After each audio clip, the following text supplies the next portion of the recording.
A man is dead after a motorcycle crashed into a car on North Main Street in Gainesville.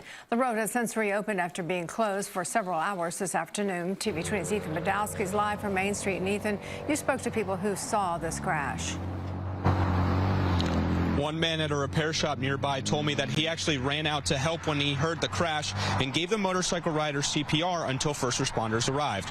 Unfortunately, they were unable to save the man. Gainesville police officers say the crash happened around 11:45 this morning on North Main and 31st Avenue. A man riding a motorcycle collided with the passenger side of a car. The rider died on the road. Witnesses described a gory scene. It was pretty gruesome because he had his bones sticking out, and you could see his breathing, her heavy breathing. Everybody from around here came out to try to help. I think the ambulance and the fire department, police department came first, then the ambulance. So it probably took maybe less than 10 minutes for them to arrive. And they tried to resuscitate him, but he was gone.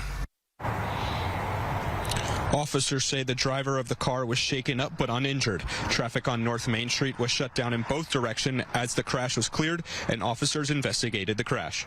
A police department representative told me there was a major citizen response to the crash. I'll have more details about it coming up tonight at 10 and 11. Reporting live in Gainesville, Ethan Badowski, TV 20 News.